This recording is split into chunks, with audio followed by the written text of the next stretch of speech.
I feel like I need to say this out loud because I don't think I'm the only one feeling it. Have you ever opened your closet and thought, I like these clothes, but they feel kind of boring? Not bad or wrong, but just disconnected. I think fashion itself is shifting right now. And if you know the history, it actually makes so much sense. Hey guys, so today we're going to give you the 2026 rundown, what we saw on the runways, what Vogue is saying, Harper's Bazaar, Elle, and also in street style. It's a nice, cozy, rainy day today, so it feels like the perfect day to be doing this little sit down, get right into it. Let's talk about the feeling before the trend. For the longest time now, everything's been about being clean and minimal and perfect. Perfect hair, perfect capsule, tiny bags, neutral colors. And I love that era, truly. But lately, that kind of perfection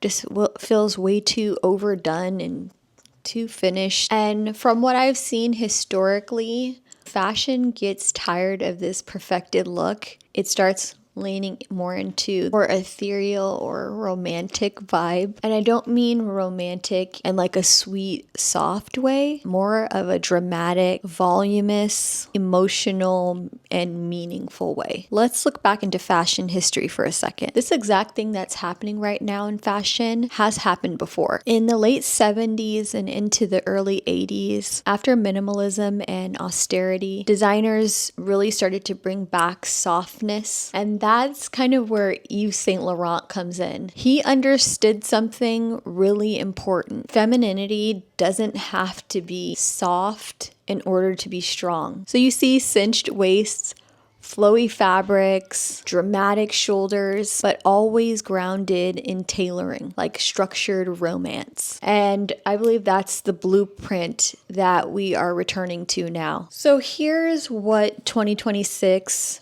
actually feels like. 2026 feels unapologetically feminine again. Think baby doll silhouettes, but styled in a more sophisticated way. Big sleeves, volume, ruffles, button-up shirts with oversized ties that you can create and make into a big bow. It's very storybook, but not childish. I'm thinking more Romeo and Juliet than cottagecore and more Baroque than boho. There is a lot of drama, but it's intentional drama. I want to talk a little bit about jewelry and symbolism and deepening the why. Jewelry is shifting in a big way too, and that's one of the clearest signals. We're moving away from tiny, dainty, barely there jewelry into more bold jewelry and statement pieces with symbolism, large crosses, crystals, and long layered necklaces. And this is not random. Historically, religious and symbolic jewelry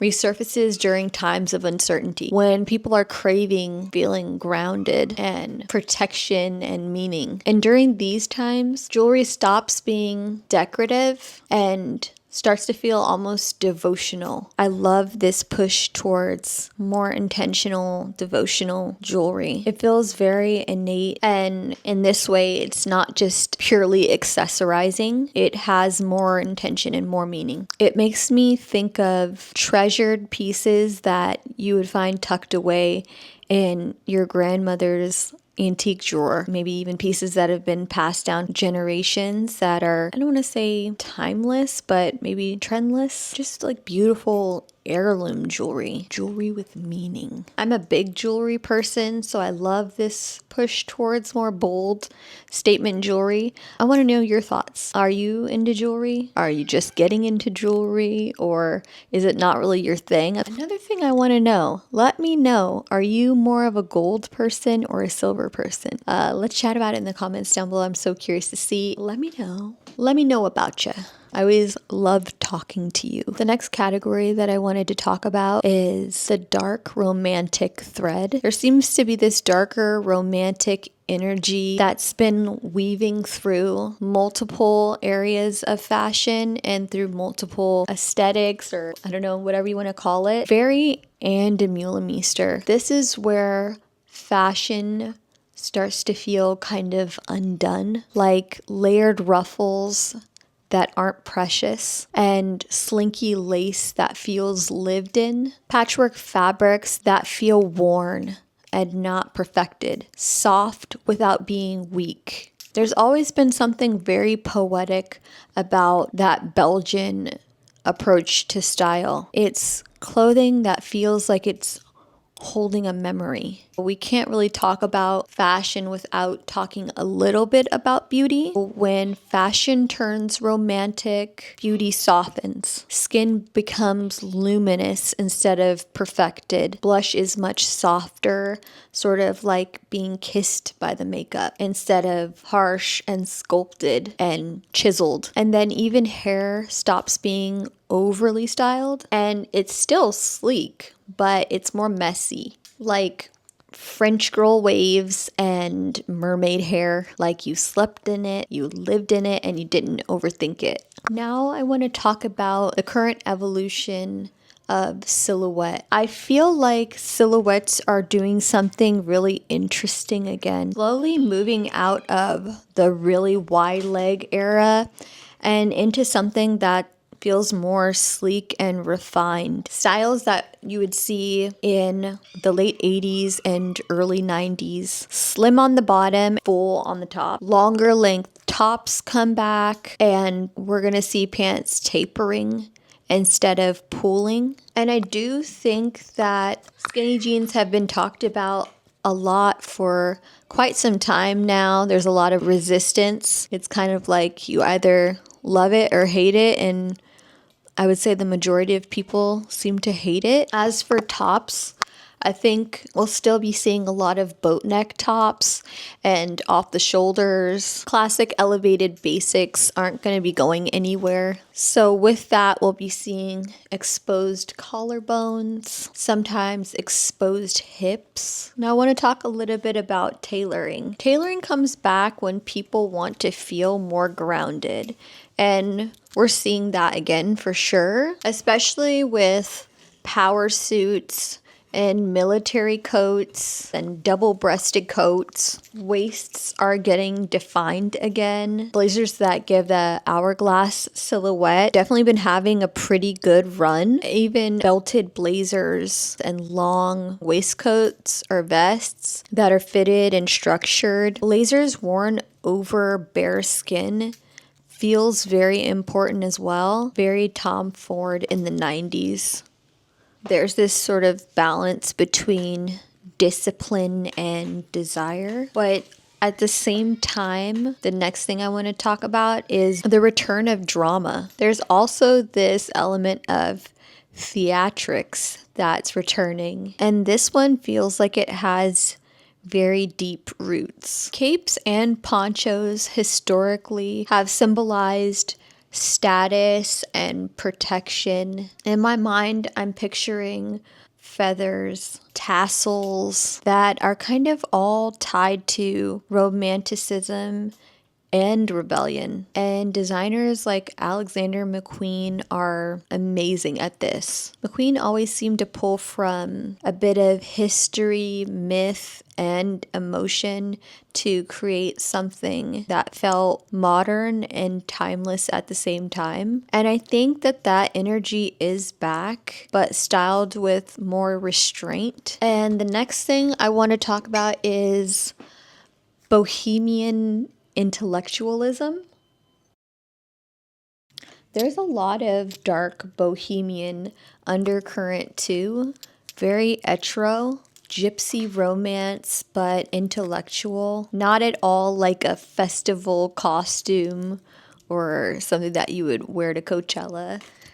Not in that way. I'm seeing more deep florals, oxblood red, really pretty jewel tones, and antique neutrals like creams and beiges, but more rich in tone and texture. Now I want to get into accessories a little bit. We're seeing that bags are becoming softer again, more slouchy, more lived in, soft suppleness. And slouchy bags are replacing structured mini bags. And that's not to say that we won't still continue to see mini bags or structured bags. I think we will. As far as what we'll be seeing kind of a push towards overall from the design houses is more slouchy as opposed to structured pieces. And not to be super specific with jewelry, but I do think we will see, instead of matchy, very structured, very perfected, we're going to see more mixing and matching and layering pieces in a more kind of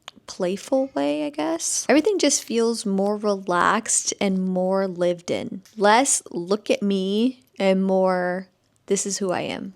And then I just want to get into the cultural shift as well. I'm sensing that people want to go more inward, even less online, which I know is kind of ironic because you're watching me right now online. More reading, more journaling, very Joan Didion, where we're valuing observation over performance. And I think that this is really nice. It feels a lot like giving something back to yourself. And I hope that people move more towards dressing for themselves instead of dressing for other people.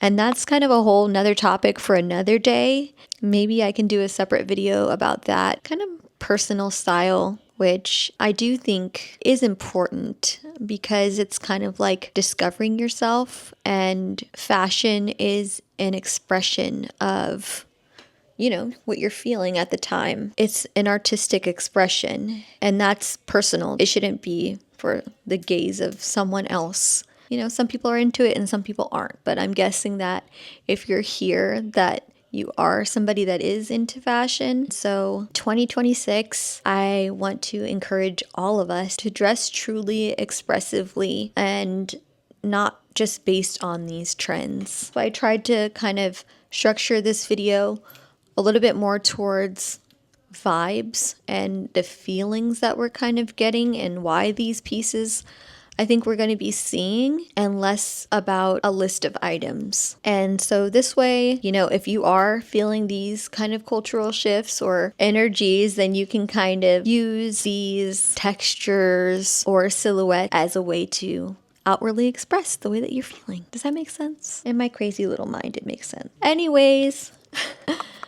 Oh my God. I just went on a whole ass tangent. So hopefully if you stick around to the end, oh my God, the idiot of this video. Why the hell was I going to say that? Make sure to give me a thumbs up. That really helps me a lot. And make sure to subscribe if you're interested in coming and hanging out with me again. You know, I'd love to have you here, obviously. And leave me a comment down below. Let me know if you agree with me and any of this sentiment, if you're feeling some of the same things that I'm feeling.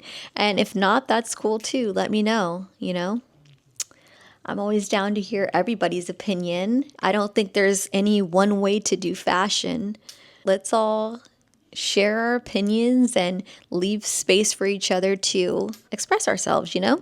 That's what I believe in, at least. And if any of this resonates with you, I think that it's not because you're chasing trends. It's because you're dressing for meaning. 2026 isn't about novelty. It's about remembering how to feel again. Romance with structure, femininity with intelligence, and clothes that suggest an inner life. And if your closet already leans that way, then you're not behind. You are where fashion is headed.